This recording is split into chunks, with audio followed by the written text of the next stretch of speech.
Dear students, तो आज हम स्टार्ट करने जा रहे हैं बेंजो फ्यूज्ड 5 मेंबर्ड हेट्रोसाइकिल्स, और जिसमें हम सबसे पहले ले रहे हैं बेंजो पायरॉल्स। अब ये बेंजो पायरॉल्स क्या होते हैं? तो benzopyrroles are constructed by the fusion of benzene ring with a pyrrole ring. ये नाम से भी लग रहा है कि बेंजो पायरॉल, इसका मतलब एक बेंजीन रिंग होगी और एक पायरॉल रिंग होगी।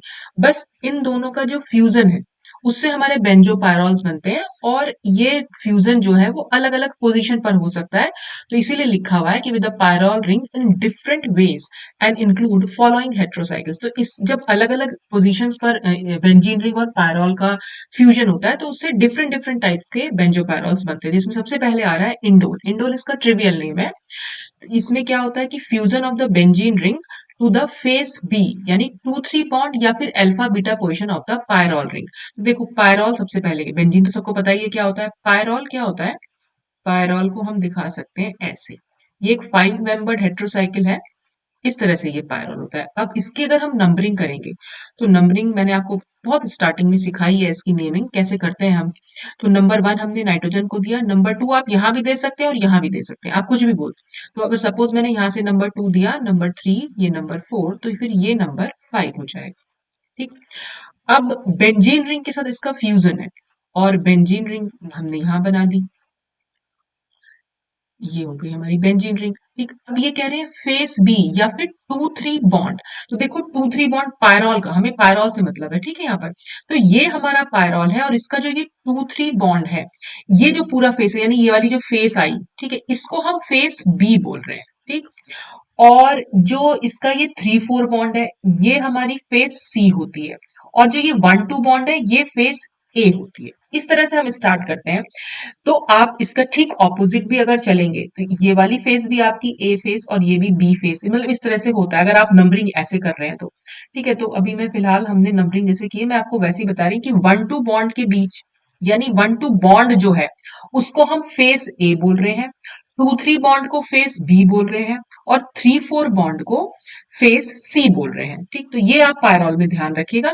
और इसमें लिखा है आगे अल्फा और बीटा पोजीशन। तो अल्फा बीटा पोजीशन भी हम इसकी ऐसे ही लिख सकते हैं। देखो अगर ये हमारा पायरॉल है, तो जो ये फर्स्ट पोजीशन होगी वो अल्फा और ये बीटा, और इधर की साइड अगर हम करेंगे तो ये अल्फा डैश और हम इसको बीटा डैश बोल सकते हैं। तो आप कैसे भी कर सकते हैं, यहाँ इधर अल्फा और इधर बीटा, तो इधर अल्फा डैश और बीटा डैश हो जाएगा। तो कैसे भी आप समझ सकते हैं इसको। तो 2-3 बॉन्ड जो होते हैं वो उसकी अल्फा बीटा पोजीशन भी कहलाती है। अब ये कह रहे हैं कि इंडोल कैसे बनेगा, जब फेस बी के साथ बेंजीन रिंग का फ्यूजन होगा, यानी 2-3 बॉन्ड। और 2-3 बॉन्ड कौन से हैं हमारे? जो नाइट्रोजन वाली पोजीशन है उसको छोड़कर जो नेक्स्ट पोजीशन हमारी आई, ये हमारा 1 बॉन्ड, वो 2 बॉन्ड है, मतलब 2 नंबर कार्बन एटम है और 3 नंबर कार्बन एटम है। देखो यहाँ पर स्ट्रक्चर बना रखा है इसका। तो हमने पायरॉल की जो ये हमारा पूरा इंडोल की नंबरिंग है, कि हमने नंबर 1 यहाँ दिया, 2, 3, 4, 5, 6। लेकिन अगर हम सिंगल पायरॉल को देने लग जाए, देखो नंबर 1 तो नाइट्रोजन को ही देंगे, तो नंबर 2 यहाँ पर भी होगा और नंबर 3 यहाँ भी होगा। ठीक है। तो ये 2 और 3 बॉन्ड पर बेंजीन रिंग जो है फ्यूज हो रखी है। तो इसलिए जो है इसका जो फ्यूजन होता है जब इंडोल बनता है, तो फेस बी के थ्रू, यानी ये वाली फेस हमारी ए हो जाएगी इसमें, ये वाली फेस बी और ये वाली फेस सी कहलाएगी। तो फेस फेस बी के थ्रू फ्यूजन हो रखा है यहाँ पर। तो और फिर इसका नाम हम नॉर्मल दे देंगे। नेमिंग मैंने आपको बहुत स्टार्टिंग में समझाई दी थी। तो ये 1H क्यों बोल रहे हैं? एच को इटैलिक्स में लिखेंगे क्योंकि नाइट्रोजन से जो एच अटैच्ड है उसको हम इस तरह से लिखते हैं 1H। और बेंजो क्योंकि बेंजीन रिंग है। बी किसके लिए आया है? क्योंकि फेस बी के साथ इंडोल, पायरॉल की फेस बी के साथ इसका फ्यूजन है, और आगे हम पायरॉल लिख देंगे। तो इसमें दो ही तो रिंग दिखाई दे रही है, एक बेंजीन रिंग है, दूसरी पायरॉल रिंग है। तो बेंजीन के लिए हम बेंजो लिखते हैं, पायरॉल के लिए सिंपल पायरॉल लिखते हैं, और ब्रैकेट में इसको लिख देते हैं। तो ये आईयूपीएसी नेम जो है इसका 1H बेंजो बी पायरॉल हो जाएगा। और वैसे ट्रिवियल है, नॉर्मली हम इसको इंडोल बोल देते हैं। ठीक है। तो ये पहले टाइप का बेंजो पायरॉल हुआ। फिर नेक्स्ट आता है आइसो इंडोल। अब आइसो इंडोल में क्या होगा? Benzene ring fuse to face c, यानी अब 3-4 बॉन्ड के साथ पायरॉल रिंग, पायरॉल रिंग के 3-4 बॉन्ड के साथ बेंजीन रिंग फ्यूज होगी। तो देखो 3-4 बॉन्ड कैसे, अगर मैं इस पायरॉल की बात करूं, तो पायरॉल की नंबरिंग हम कैसे कर सकते हैं? पायरॉल की नंबरिंग हम करेंगे, इसको नंबर 1 दूंगी मैं, ये नंबर 2 होगा, फिर यहाँ नंबर 3 जाएगा और ये नंबर 4 जाएगा। तो आप देख रहे हैं 3-4 बॉन्ड पर ये बेंजीन रिंग जो है वो फ्यूज होकर आ रखी है। तो फ्यूजन इसका 3-4 बॉन्ड ऑफ पायरॉल रिंग से हो रखा है। और 3-4 बॉन्ड मैंने आपको शुरू में ही बताया था, यहाँ पर स्टार्टिंग में ये 3-4 बॉन्ड हमारा कौन सा फेस कहलाता है, ये हमारा कहलाता है सी फेस। इसलिए यहाँ पर फेस सी से हो रखा है, तो इसलिए हमने इसको सी पायरॉल करके लिखा हुआ है। और 2H क्यों कर दिया, क्योंकि जब हम नंबरिंग कर आइसो इंडोल लिख रहे हैं हम इसको, देखो अगर हम इसकी नंबरिंग एन से ही शुरू कर देंगे, यानी इस इंडोल की बात कर रही हूं मैं, अगर इंडोल की नंबरिंग हम यहीं से शुरू कर देंगे 1 ये 2 ये 3, तो ये बिल्कुल इंडोल जैसा ही बन जाएगा। तो हमें तो आइसो इंडोल दिखाना है। आइसो इंडोल में हम क्या करते हैं, नंबर 1 हम नाइट्रोजन के पास वाले एटम को नंबर 1 देते हैं और नाइट्रोजन एटम को 2 नंबर देते हैं यहाँ पर। तो ये जैसे क्विनोलिन और आइसो क्विनोलिन में डिफरेंस करते हैं, तब भी हम यही काम करते हैं। आइसो और इंडोल, इन दोनों में डिफरेंस सिर्फ नंबरिंग का डिफरेंस है। स्ट्रक्चर और जो फेस बेंजीन रिंग के साथ कौन सी फेस जो है पायरॉल की फ्यूज हुई है, उसमें डिफरेंस है यहाँ पर, ठीक है। तो इस तरह से हम इनका नाम दे सकते हैं। फिर नेक्स्ट हमारे आते हैं इंडोलिजीन। अब इसमें क्या है, benzene ring fuse to face a. अब ये फेस यानी 1-2 बॉन्ड के साथ पायरॉल रिंग की बेंजीन रिंग फ्यूज हुई है। तो 1-2 बॉन्ड का था, पायरॉल में हम नंबर 1 इसको दे रहे थे, ये तो नंबर 1 नाइट्रोजन से शुरू कर रहे थे ना हम, ये नंबर 2 हो जाएगा, फिर ये नंबर 3। तो आप देख रहे हैं 1-2 बॉन्ड ये वाला बॉन्ड है, तो 1-2 बॉन्ड के साथ फ्यूजन हो रखा है इसका, तो इसीलिए ये फेस ए हो जाएगी और नाम इसका पायरोलो पिरिडीन बोल देते हैं हम इसको 1-2। अब ये किस तरीके से आया, ये नेमिंग मैं आपको पहले समझा चुकी हूँ, तो आप वहां पर जाकर देखिएगा। फिर है कार्बाजोल। कार्बाजोल में fusion of benzene rings, 2 benzene ring होगी और ये पायरॉल के 2-3 और 4-5 बॉन्ड से फ्यूज हो जाएंगी। तो अगर मैं पायरॉल की नंबरिंग करूं तो ये 1, यहां पर अगर मैं 2 दे रही हूं तो फिर इसको 3 और ये 4 और ये 5। तो आप देख रहे हैं ये वाली बेंजीन रिंग जो है वो 4-5 बॉन्ड के साथ और ये वाली बेंजीन रिंग जो है वो 2-3 बॉन्ड के साथ पायरॉल के फ्यूज हो रखी है। और अगर हम ओवरऑल कार्बाजोल की नंबरिंग करेंगे तो नंबरिंग आपको व्हाइट नंबर से जो लिख रखे हैं वो उससे हो ही जाएगी। और नाम इसका क्या आ जाएगा, डाइबेंजो पायरॉल। डाइबेंजो क्योंकि 2 बेंजीन रिंग है और बाकी पायरॉल तो है ही इसमें।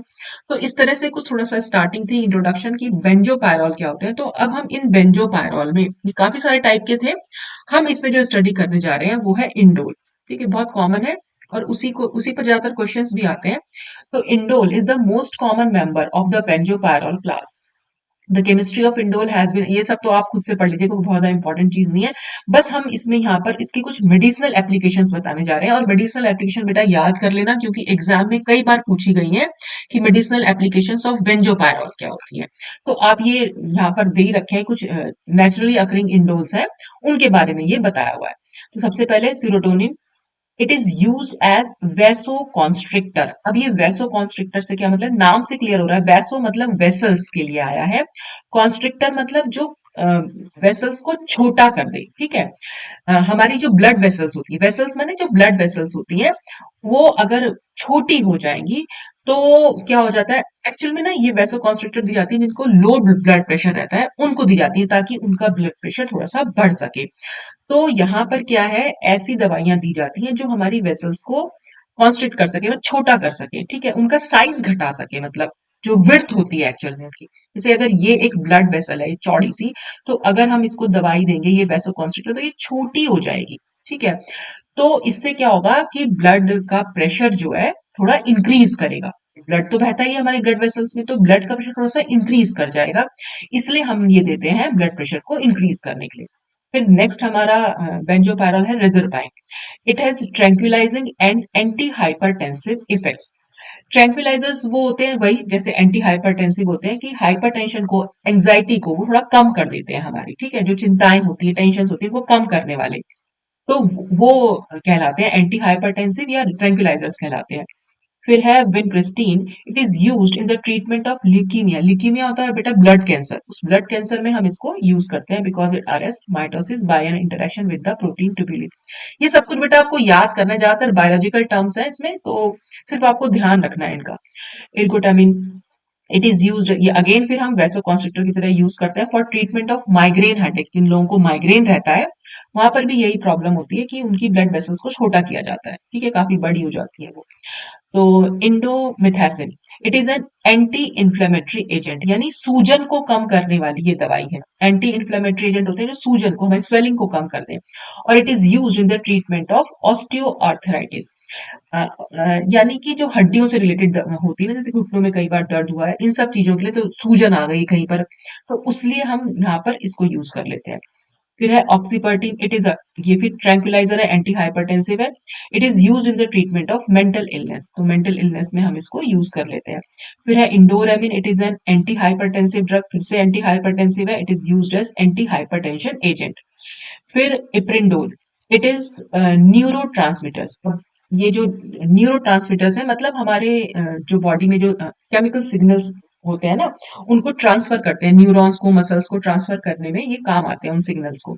पिंडोलोन, इट इज यूज्ड एज, फिर से ये हाइपरटेंसिव, एंटी हाइपरटेंसिव एक्टिविटी के लिए यूज करते हैं। तो ये कुछ मेडिसिनल एप्लीकेशंस मुझे मिली थी, तो वो मैंने आपके साथ डिस्कस की है, तो ये आप लोग याद कर लीजिए। अब हम आते हैं इंडोल की सिंथेसिस पर, ठीक। सिंथेसिस में हम पहले ले रहे हैं रेजर इंडोल सिंथेसिस। अब इसमें क्या है, रिएक्शंस तो आपके सामने लिखी दी है, थोड़ी सी थ्योरी जो इसमें लिखी हुई है। इसमें रिएक्शन हो रही है ऑर्थो नाइट्रोटोलुइन की विद डाई इथाइल ऑक्सलेट और in the presence of base, ठीक। और उससे हमें क्या मिलेगा, ऑर्थो नाइट्रोफिनाइल पायरुवेट, ठीक। तो ये हमने ऑर्थो नाइट्रोटोलुइन यहाँ बना रखी। टोलुइन क्या हो गया, बेंजीन रिंग से अगर मिथाइल ग्रुप जुड़ा हुआ है तो वो हमारा हो गया टोलुइन। और इसमें फिर है कि ऑर्थो नाइट्रो, तो यानी इसकी ऑर्थो पोजीशन हमारी ये पहली वाली पोजीशन हो जाएगी ऑर्थो, तो इसमें नाइट्रो जुड़ा हुआ है तो ऑर्थो नाइट्रो टोलुइन। और ये स्ट्रक्चर हमारा बना हुआ है डाइथाइल ऑक्सलेट। और यहाँ हमने ले रखा है बेस। और मैंने आपको कई बार बताया कि जब रिएक्शन में बेस होता है तो बेस को चाहिए होता है कोई एसिडिक हाइड्रोजन। तो अगर एसिडिक हाइड्रोजन है तो वो रिमूव होगी, सबसे पहला काम यही होता है, क्योंकि एसिड बेस रिएक्शंस बहुत फास्ट होती है। और यहाँ पर एसिडिक हाइड्रोजन है CH3 के पास। क्यों है ये एसिडिक, अब देखो, जैसे ही यहां से ये एक H प्लस हम निकालेंगे तो इसके CH2, ये CH2 बन जाएगा, और H प्लस निकला है तो इसलिए CH2 पर आएगा नेगेटिव चार्ज। अगर ये नेगेटिव चार्ज डीलोकेलाइज हो जाए तो फिर हम ये मान लेते हैं कि वो जो H प्लस था वो एसिडिक था, तो ये डीलोकेलाइज यहाँ पर हो भी सकता है। इस बॉन्ड को अगर मैं यहाँ शिफ्ट कर दूंगी तो ये बॉन्ड यहाँ शिफ्ट कर जाएगा। और नाइट्रोजन को, ये NO2 को हम कैसे लिखते हैं, NO2 को हम इस तरह से लिख देते हैं, ये कई बार ऐसे लिखा होता है और कई बार इस तरह से लिखा होता है। तो जैसे ये यहाँ पर बॉन्ड शिफ्ट हुआ, जो ये यहाँ पर डबल बॉन्ड हो जाए, जैसे यहाँ डबल बॉन्ड आएगा ये तुरंत ये ऑक्सीजन पर शिफ्ट हो जाता है, तो इस तरह से डीलोकलाइजेशन हो जाता है इस नेगेटिव चार्ज का। तो इसलिए हम कह रहे हैं कि ये जो एसिडिक हाइड्रोजन है इसमें से निकल जा रही है, ठीक है। तो यहां से इसने ये एसिडिक हाइड्रोजन निकली और हमारे पास स्ट्रक्चर बन के आ गया ये, ठीक है, CH2 पर नेगेटिव चार्ज। अब ये जो नेगेटिव चार्ज है ये क्या काम करेगा, ये इस जो डाइथाइल ऑक्सिलेट है इसके कार्बोनिल कार्बन पर अटैक करेगा। उससे क्या होगा, बेटा मैंने इसमें ना एरो नहीं बनाया है, अब मैं ये एरो बना रही हूँ, तो आप जो है इस एरो को बनाने के बाद ही रिएक्शन लिखिएगा। ये जितने भी एरोज होते हैं बेटा वो मैकेनिज्म में बहुत इंपॉर्टेंस रखते हैं। अगर आपने मैकेनिज्म विदाउट एरो लिखी है तो कोई मतलब नहीं है उस मैकेनिज्म का। तो ये जो एरो मैंने अब बनाया है ये आप बना लीजिएगा अपने नोट्स में, ठीक है। तो ये यहाँ पर मूव करेगा, इससे क्या होगा, ऑक्सीजन पर ये नेगेटिव चार्ज आएगा। तो अब क्या होगा, इस CH2 और इस कार्बन के बीच में एक बॉन्ड बन जाएगा जो मैंने यहाँ दिखा दिया, और ऑक्सीजन पर जाएगा नेगेटिव चार्ज जो मैंने यहाँ पर शो कर दिया, ठीक। अब क्या होगा, ये नेगेटिव चार्ज फिर से वापस आएगा, तो ये एरो आप बना लीजिएगा। और यहां से ये इथॉक्सी ग्रुप जो है इस तरह से निकल जाएगा, ठीक है। इसीलिए हमने यहाँ पर इसको निकाल दिया C2H5O। अच्छा, इसमें मैंने चार्ज लगाना भूल गई हूँ, इस पर माइनस चार्ज लगा दीजिएगा बेटा। तो ये इस तरह से यहाँ पर रिमूव हो जाएगा, ठीक। तो ये ऑक्सीजन और इस कार्बन के बीच में डबल बॉन्ड बन जाएगा, तो ये यहाँ पर डबल बॉन्ड हो गया। इस तरह से हमारा ये ऑर्थो नाइट्रोफिनाइल पायरुवेट जो है बन के आता है, ठीक। अब इसके बाद क्या है, जब ये हमारा ऑर्थो नाइट्रोफिनाइल पायरुवेट बनेगा तो इसमें आगे लिखा हुआ है कि which on reductive cyclisation. Reductive cyclisation का मतलब है पहले रिडक्शन होगा उसके बाद साइक्लाइजेशन होगा, फॉलोड बाय, और उसके बाद क्या होगा, डिहाइड्रेशन। और उससे क्या होगा, leads to the formation of indole 2 carboxylate. तो उससे हमारा इंडोल 2 कार्बोक्सिलेट बन के आएगा वाया, और बीच में हमारा क्या बनेगा, ऑर्थो एमिनो फिनाइल पायरुवेट। तो ऑर्थो एमिनो फिनाइल पायरुवेट कैसे बनता है, जब हम ऑर्थो नाइट्रोफिनाइल पायरुवेट का रिडक्शन कराते हैं। रिडक्शन में बेटा हमेशा एक चीज याद रखना, अगर आपके कंपाउंड में NO2 ग्रुप है तो हमेशा वो NH2 ग्रुप में चेंज होता है। On reduction. रिडक्शन में क्या होगा, रिडक्शन का मतलब होता है एडिशन ऑफ हाइड्रोजन, यानी हाइड्रोजन दिए जाएंगे कंपाउंड को। तो यहाँ पर नाइट्रो ग्रुप क्या करेगा, ऑक्सीजन के साथ जो वो हाइड्रोजन होंगे कुछ तो वाटर बना के निकल जाएंगे और कुछ यहाँ पर हाइड्रोजन ऐड हो जाएंगी, तो ये NO2 ग्रुप जो है NH2 ग्रुप में चेंज हो जाएगा, इसीलिए इसका नाम हो गया अब ऑर्थो एमिनो फिनाइल पायरुवेट। ठीक, रिडक्शन के बाद साइक्लाइजेशन होता है। साइक्लाइजेशन कैसे होगा, साइक्लाइजेशन के लिए आप देख रहे हैं NH2 ग्रुप पर इलेक्ट्रॉन पेयर है, यानी कि ये एज अ न्यूक्लियोफाइल काम करेगा। तो इसे क्या चाहिए, एक इलेक्ट्रोफाइल। तो बस आपको अपने कंपाउंड में एक इलेक्ट्रोफाइल ढूंढना है, और मैंने आपको कई बार बताया है कि कार्बोनिल कार्बन जो होता है वो हमारा नेचर में इलेक्ट्रोफिलिक होता है। क्यों, क्योंकि ऑक्सीजन यहाँ पर ज्यादा इलेक्ट्रोनेगेटिव है, इसलिए उस पर स्लाइटली नेगेटिव चार्ज होगा और कार्बन पर स्लाइटली पॉजिटिव। तो यहां से क्या होगा, ये जाएंगे इलेक्ट्रॉन यहाँ पर, ये एरो बनाइएगा, और यहां से ये बॉन्ड मूव करेगा ऐसे। ठीक है, तो अब क्या होगा, ये जब हमने NH2 ने अपने इलेक्ट्रॉन इस कार्बन को दिए, तो इसलिए अब क्या हो जाएगा, NH2 पर आ जाएगा पॉजिटिव चार्ज। देखो इसको मैं यहीं बना देती हूँ, ये मैंने यहाँ बनाया हुआ नहीं है अलग से, ये हमारी रिंग है, ये NH2 है। NH2 ने अब अपने इलेक्ट्रॉन्स कार्बन को दे दिए हैं, यहाँ पर ऑक्सीजन माइनस हो गया, और ये तो हमारा CO C2H5 लिखा ही हुआ है, यहाँ पर CH2 है और ये ऐसे जुड़ा हुआ है। ठीक, क्योंकि नाइट्रोजन ने अपने इलेक्ट्रॉन दिए हैं तो जाहिर सी बात है नाइट्रोजन पर पॉजिटिव चार्ज आएगा, इससे क्योंकि दो हाइड्रोजन अटैच हैं, तो एक हाइड्रोजन यहां से निकल जाएगा H प्लस की तरह। ठीक है, तो ये एक H बना दिया और ये एक H बना दिया मैंने, तो यहां से क्या होगा, ये ऐसे आप दिखा भी सकते हैं इसको। एक और स्टेप आप चाहे ऐड कर सकते हैं, चाहे आप डायरेक्टली जैसे मैंने लिखा आप वैसे भी कर सकते हैं। तो मैं आपको समझाना चाह रही थी कि बस यहाँ से H प्लस कैसे निकलेगा। तो जब भी कभी NH2 अपना इलेक्ट्रॉन किसी को देता है तो हमेशा उस पर पॉजिटिव चार्ज आता है, और नेक्स्ट स्टेप पे वहां से H प्लस निकलता भी है, ये चीज आप ध्यान रख लीजिएगा बेटा। तो ये NH2 ग्रुप जो है हमारा NH में चेंज हो जाएगा। ठीक है, अब जैसे ही ये यहाँ से H प्लस निकले, यहाँ पर O माइनस भी तो है। जब हमने कार्बन को इलेक्ट्रॉन दिए थे, जब नाइट्रोजन ने कार्बन को इलेक्ट्रॉन दिए, तो भाई इसने ये जब हमने बॉन्ड यहाँ मूव कराया इस तरह से, तो ऑक्सीजन पर नेगेटिव चार्ज गया। तो जैसे ही ये H प्लस निकलेगा, ये ऑक्सीजन माइनस जो है उसको ग्रैब कर लेगा। ठीक है, तो यानी यहाँ पर पॉजिटिव है यहाँ पर नेगेटिव है, दोनों आपस में बॉन्ड बना लेंगे, तो इसलिए ये OH हो गया यहाँ पर। बाकी सब कुछ सेम रहा, तो इस तरह से साइक्लाइजेशन हो जाता है, यानी कि रिंग बन जाती है यहाँ पर। ठीक, साइक्लेशन के बाद हम कराते हैं इसका डिहाइड्रेशन। अब डिहाइड्रेशन कैसे होगा, यहाँ पर आप देख रहे हैं CH2 लिखा हुआ है, तो अगर मैं इस CH2 को इस तरह से खोल के लिख दूं, ये एक H और ये एक H लिख दूं, तो ठीक, यहां से तो निकलेगा H प्लस, और जब H प्लस निकलेगा तो इसका मतलब वो कार्बन को अपने इलेक्ट्रॉन देकर निकल रहा है, इस तरह से निकल रहा है, और यहाँ से OH निकल रहा है, तो यानी ऑक्सीजन अपने इलेक्ट्रॉन लेकर निकल रहा है। तो इसलिए कार्बन पर, इस वाले कार्बन पर जाएगा पॉजिटिव चार्ज, और इस वाले कार्बन पर जाएगा नेगेटिव चार्ज, तो बस ये पॉजिटिव और ये नेगेटिव आपस में बॉन्ड बना देते हैं, और यहाँ से H प्लस निकला और यहाँ से OH माइनस, यानी कि वाटर निकल गया, यानी डिहाइड्रेशन हो गया। वाटर निकलने का मतलब डिहाइड्रेशन। और डिहाइड्रेशन के बाद जो हमारी स्पीशीज बनी वो मैंने यहाँ नाम लिख दिया है इंडोल 2 कार्बोक्सिलेट। ठीक है, उसका नाम हो जाएगा इंडोल 2 कार्बोक्सिलेट। और फिर इस इंडोल 2 कार्बोक्सिलेट में हम जो ये वाला जो ग्रुप है इसको हम बोलते हैं इथॉक्सी कार्बोनिल। इथॉक्सी क्यों, C2H5O इथॉक्सी हो गया, और C डबल बॉन्ड O, इसको, इस ग्रुप को हम कैसे लिखेंगे, यहाँ पर C डबल बॉन्ड O, और ये हो जाएगा OC2H5। तो यहाँ पर इसका नाम हमने लिख रखा है 2 इथॉक्सी कार्बोनिल, क्योंकि 2 नंबर पे, ये 1 नंबर था और ये 2 नंबर, तो 2 नंबर पर क्योंकि इथॉक्सी कार्बोनिल ग्रुप जुड़ा हुआ है, तो इसलिए हमने इसको 2 इथॉक्सी कार्बोनिल सब्स्टिट्यूएंट बोल रहे हैं। तो इन इंडोल में बी रिमूव, ये कह रहे हैं कि ये ग्रुप यहाँ से रिमूव हो सकता है इफ रिक्वायर्ड, अगर आपको जरूरत है, bye hydrolysis and thermal decarboxylation. अब क्योंकि हमें इंडोल बनाना है तो हमें तो जरूरत है ही, तो हम हाइड्रोलिसिस कराएंगे, फिर इसका थर्मल डिकार्बोक्सिलेशन यानी कि हीट करा देंगे इसको। तो हाइड्रोलिसिस से क्या होगा, हाइड्रोलिसिस में क्या होता है हमेशा, जो जैसे ये CO C2H, हाइड्रोलिसिस में क्या होगा, एक HOH हो जाएगा। ठीक, तो आप इसको कैसे भी समझ सकते हैं, यहां से अगर आप C2H5O और यहां से H प्लस ले लेंगे तो C2H5OH अलग हो जाएगा, और ये वाला OH और ये CO आपस में जुड़ के COOH बना लेंगे। ठीक, और जहां भी कभी कार्बोक्सिलिक ग्रुप है और अगर आप उसको हीट कराएंगे तो वहां से कार्बन डाइऑक्साइड निकल ही जाती है। देखो ये कैसे निकलेगी, C, ये है डबल बॉन्ड, ये है O और ये है H। तो ये निकलती कैसे, ये कुछ इस तरह से निकलती है, ये बॉन्ड यहाँ और ये बॉन्ड फिर आगे मूव कर जाता है। ठीक है, और जब आगे मूव करेगा यानी इस कार्बन पर नेगेटिव चार्ज आएगा, और यहां से जब ये निकला है तो इस H पर पॉजिटिव चार्ज, तो ये कार्बन का नेगेटिव और ये H प्लस आपस में जुड़ जाते हैं, तो यहाँ पर CH हो जाएगा। तो वही CH हमने यहाँ पर दिखा रखा है, तो ये CH यहाँ पर हो गया है।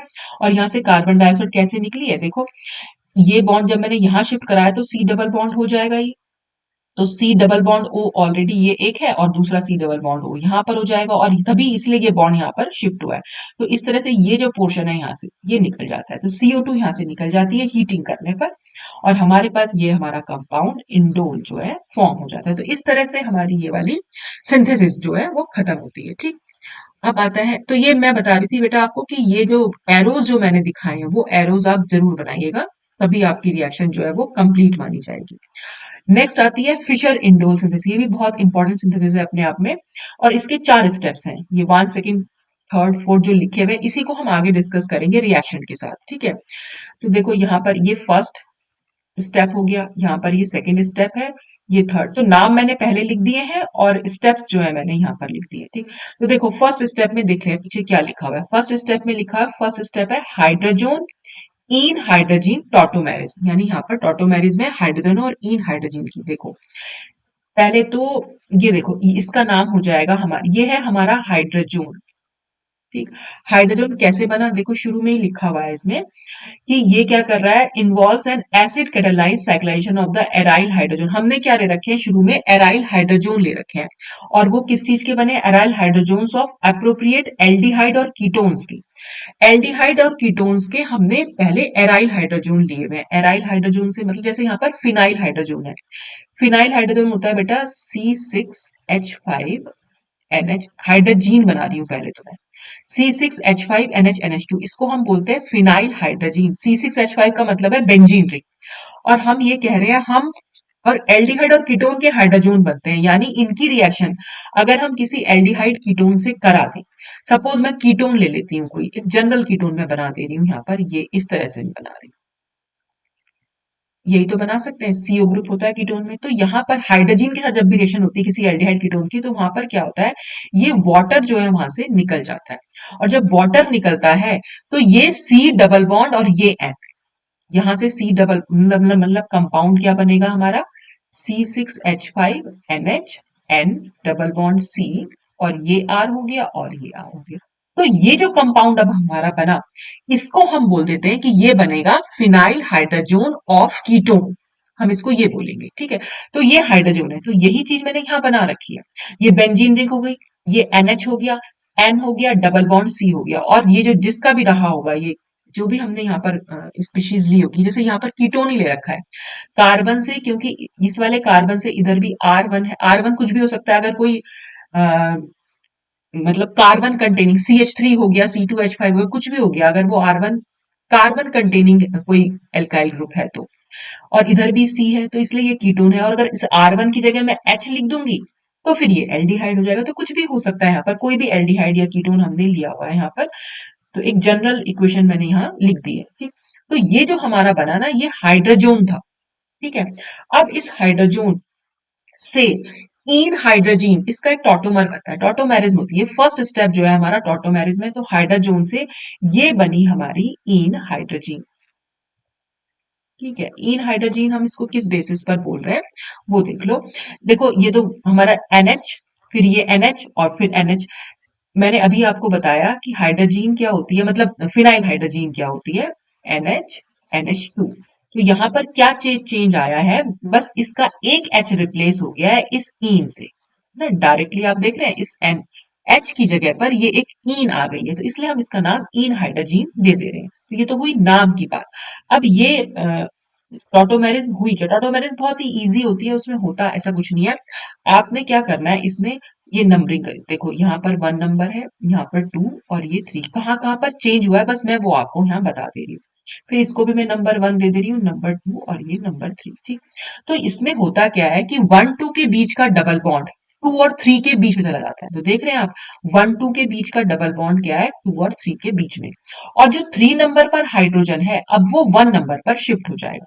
3 नंबर वाला हाइड्रोजन यहाँ पर 1 नंबर पर शिफ्ट हो गया। तो 3 नंबर पर आप देख रहे हैं 2 हाइड्रोजन थे, तो ये वाला हाइड्रोजन जो है वो शिफ्ट हो गया है, यहाँ पर आ गया है, वो CH तो एज इट इज रहा। तो बस टॉटोमेरिज में हमेशा ही होता है, आप 1 2 3 करके देखिएगा, हमेशा ऐसे ही करके देखिए, बहुत इजीली आप कर पाएंगे इसको। टोटो मैरिज हालांकि मैंने बहुत अच्छे से समझा भी रखी है अपने उस पर, तो मैं इसलिए डिटेल नहीं बता रही हूँ कि कैसे होता है ये, बस मैं आपको शॉर्ट ट्रिक बता दे रही हूँ। आपने नंबरिंग कर देनी है 1 2 3, 1 2 के बीच का डबल बॉन्ड 2 3 के बीच में जाएगा, और 3 नंबर पर जो हाइड्रोजन है वो 1 नंबर पर आ जाएगा, बस। ठीक है, तो ये हमारी टोटो मैरिज हो गया फर्स्ट स्टेप। अब इसी में हमने क्या कर रखा है, एसिड तो है ही हमारे पास, एसिड की प्रेजेंस वेरिएशन हो रही, तो एसिड H प्लस देगा अपना, और वो H प्लस कहाँ जाकर जुड़ेगा, नाइट्रोजन, दोनों नाइट्रोजन के पास लोन पेयर ऑफ इलेक्ट्रॉन है, वो किसी दोनों नाइट्रोजन में से किसी एक से जुड़ेगा। अब वो जुड़ गया यहाँ पर जाकर, जैसे ही H प्लस, यानी ये नाइट्रोजन अपने इलेक्ट्रॉन इस H प्लस को देगा, और दोनों के बीच में बॉन्ड बन जाएगा, क्योंकि नाइट्रोजन ने H प्लस को अपने इलेक्ट्रॉन दिए, इसलिए नाइट्रोजन पर अब पॉजिटिव चार्ज आया।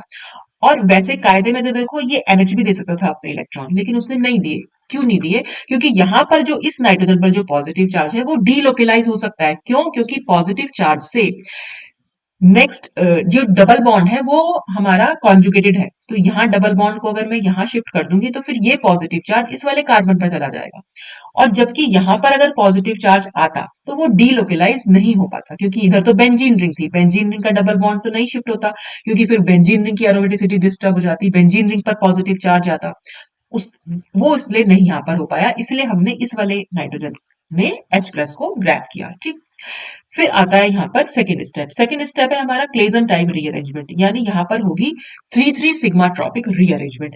3 3 सिग्मा ट्रॉपिक भी आप अच्छे से पढ़ के आ रहे होंगे अपने सेकेंड सेम में।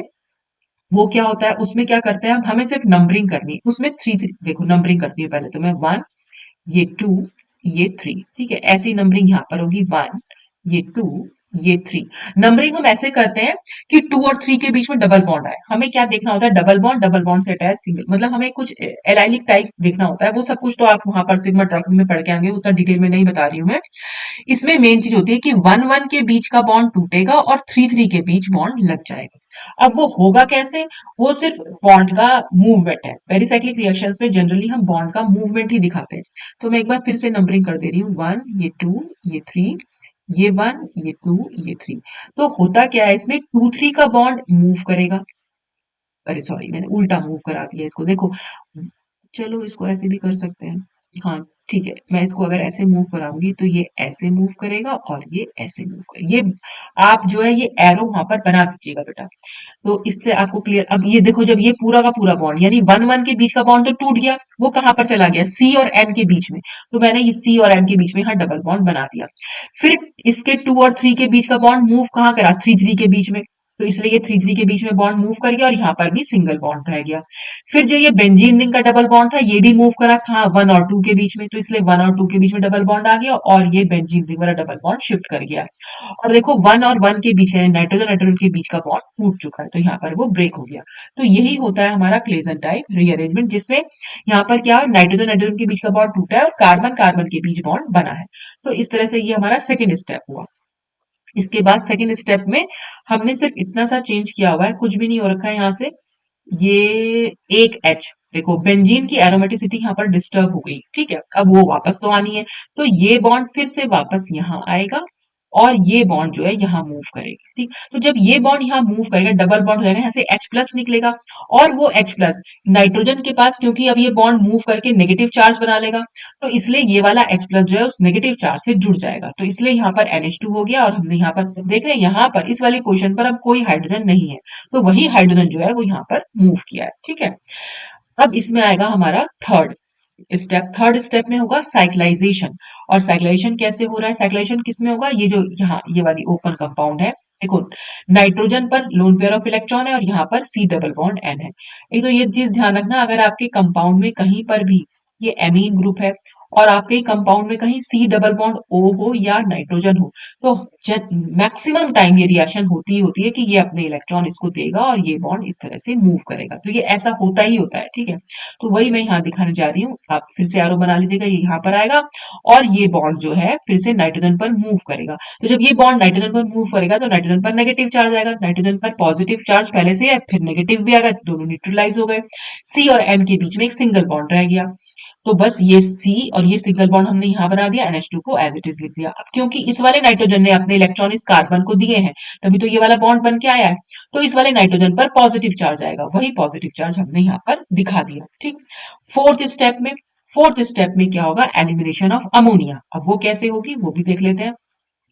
यहां पर आप देख रहे हैं ये एक H है और यहां आप देख रहे हैं एक NH2 है, तो ये बॉन्ड फिर से ऐसे ही टूटेगा। तो जब ये बॉन्ड ऐसे टूटेगा तो NH2 पर जाएगा नेगेटिव चार्ज और NH2 यहां से अलग हो जाएगा और कार्बन पर जाएगा पॉजिटिव चार्ज, और ये वाला जो H है वो H पॉजिटिव की तरह निकलेगा, तो वो H प्लस निकलेगा और ये NH2 नेगेटिव, ये आपस में मिला लेंगे, मिलके बना लेंगे अमोनिया। और इस कार्बन से क्योंकि H प्लस निकला है तो इस पर जाएगा नेगेटिव चार्ज, तो इस कार्बन का नेगेटिव और इस कार्बन का पॉजिटिव वो आपस में बॉन्ड बना सकते हैं, तो इसलिए हमने यहाँ डबल बॉन्ड शो कर दिया है, ठीक। और R1 R2 तो पहले से ही थे।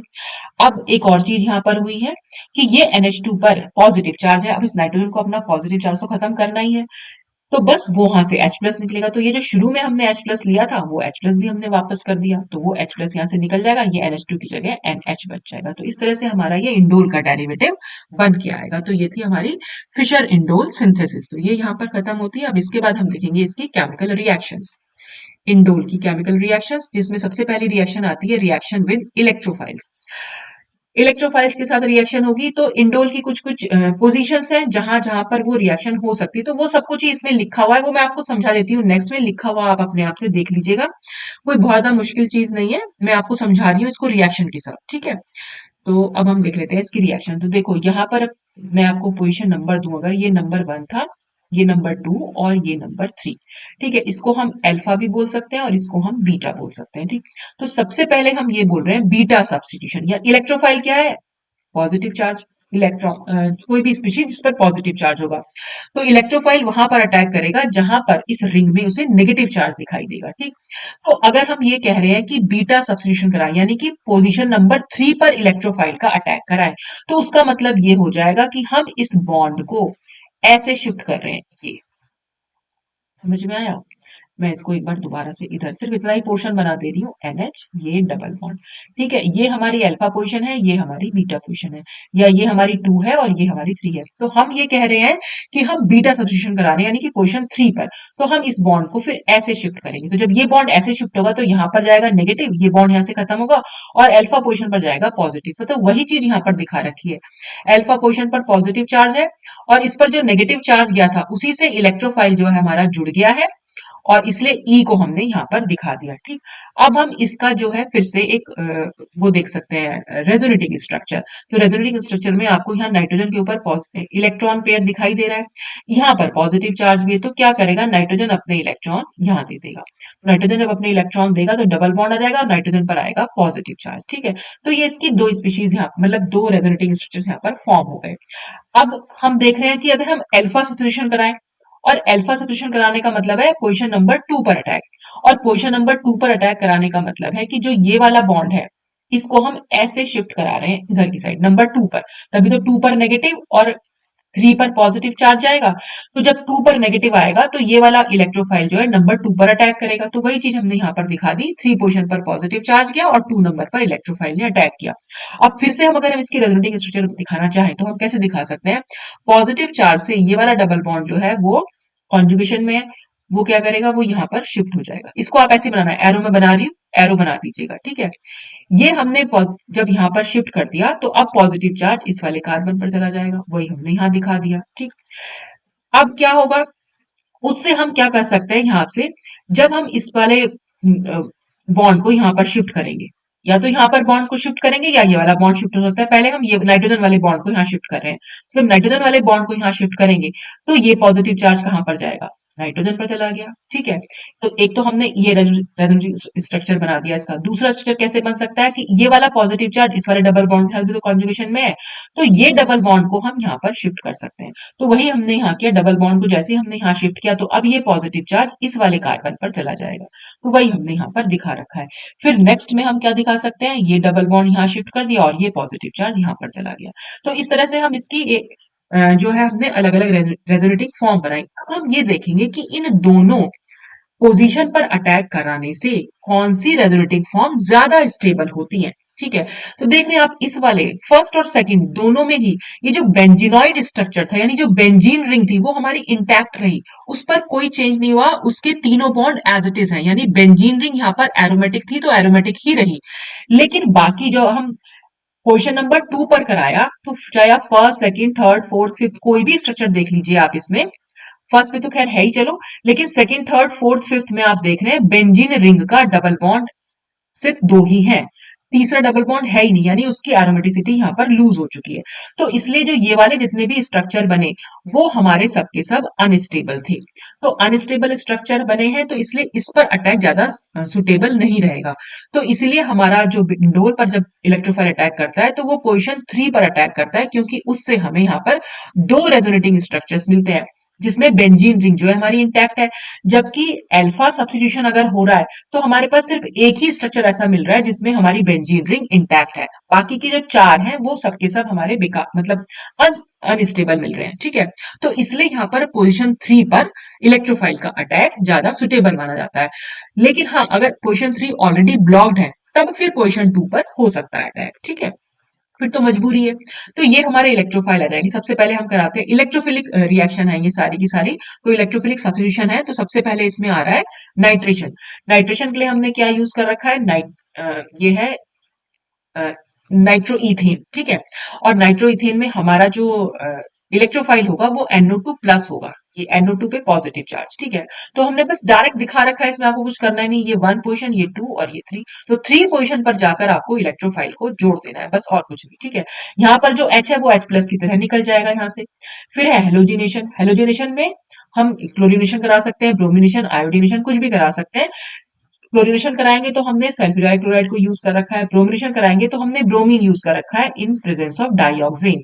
तो हमने बस वो थर्ड पोजीशन पर ब्रोमीन और इधर थर्ड पोजीशन पर क्लोरीन को जोड़ दिया है। बाकी नाम इनके इस हिसाब से हो जाएंगे, 3 ब्रोमो इंडोल और 3 क्लोरो इंडोल, ठीक। सल्फोनेशन, सल्फोनेशन होता है यहाँ पर सल्फर ट्राई ऑक्साइड और प्रीडीन, प्रीडीन जो हमारा बेस है उसकी प्रेजेंस में और 120 डिग्री पर।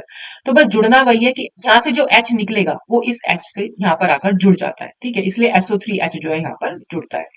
फिर एसिटाइलेशन, एसिटाइलेशन हम करा लेते हैं इसका एसिटाइल क्लोराइड की प्रेजेंस में, मतलब एसिटाइल क्लोराइड के साथ। तो ये फीडल क्राफ्ट एसाइलेशन कहलाता है। SnCl4 की प्रेजेंस में ये होता है, और इसमें हमारा जो वो निकल के आएगा इलेक्ट्रोफाइल वो होता है हमारा इतना एसाइल ग्रुप, ठीक है।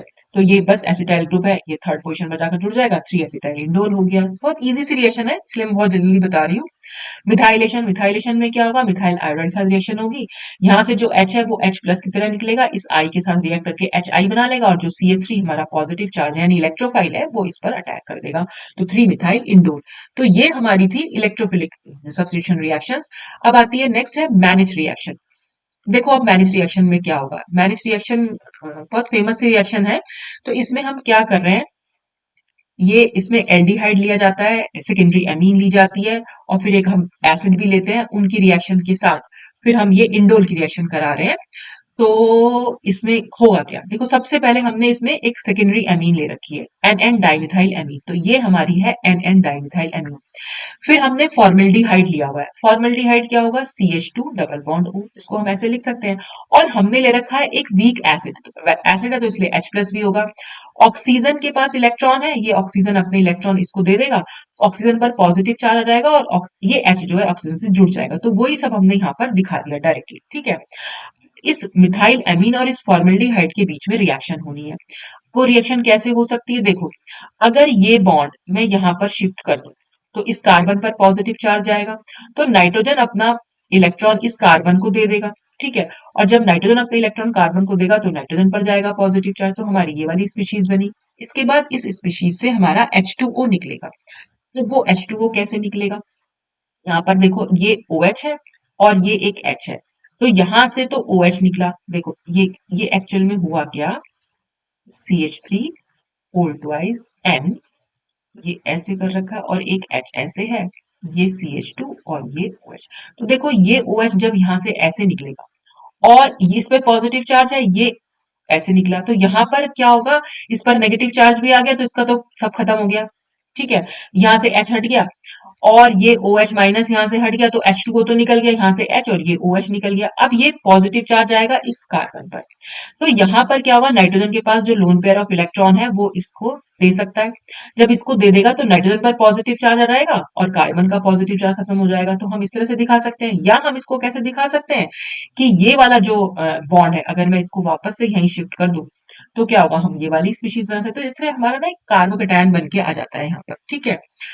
अब ये कार्बोकेटायन फिर से अटैक करेगा, यानी फिर से वही इलेक्ट्रोफिलिक सब्स्टिट्यूशन रिएक्शन भी आप समझ सकते हैं इसको। तो ये इलेक्ट्रोफाइल की तरह काम कर रहा है और वो थर्ड पोजीशन पर ही जाता है, क्योंकि तो ये थर्ड पोजीशन पर इसने अटैक किया। देखो इस बॉन्ड को मैं यहाँ शिफ्ट करा दूंगी इसको, थर्ड पोजीशन पर, यहाँ पर नेगेटिव चार्ज जाएगा और यहाँ पर पॉजिटिव चार्ज। तो ये पॉजिटिव और ये नेगेटिव आपस में बॉन्ड बना सकते हैं, और एक एच यहाँ पर पहले से ही है तो वो एच हमने पहले से दिखा दिया, और ये पूरा का पूरा यहाँ जुड़ जाएगा। और जब ये वाला पॉजिटिव चार्ज होगा तो ये वाले जो इलेक्ट्रॉन्स है नाइट्रोजन अपने इसको दे देगा, और अब नाइट्रोजन पर पॉजिटिव चार्ज जाएगा और डबल बॉन्ड हो जाएगा यहाँ पर, ठीक है ना। तो ये हमारी स्पीशीज बनेगी। अब इसमें क्या, नाइट्रोजन के ऊपर पॉजिटिव चार्ज है, वो पॉजिटिव चार्ज तो खत्म करेगा ही करेगा। तो यहाँ पर अगर मैं इसको, ये एच है, ये इस तरह से यहाँ दिखा रखा है, ठीक है। तो यहाँ पर क्या हो रखा है, सिंपल सा ये बॉन्ड जो है ये यहाँ आएगा और ये इस तरह से मूव हो जाएगा। तो नाइट्रोजन का पॉजिटिव चार्ज भी खत्म हो गया, और ये डबल बॉन्ड यहाँ से H प्लस निकल गया हमारा, तो वो H प्लस हमने यहाँ निकाल के दिखा दिया, और ये डबल बॉन्ड यहाँ पर दिखा के रखा है। तो ये ग्रामीन जो है इस तरह से बन जाती है, जिसको हम 3NN dimethyl amino methyl indole बोल सकते हैं।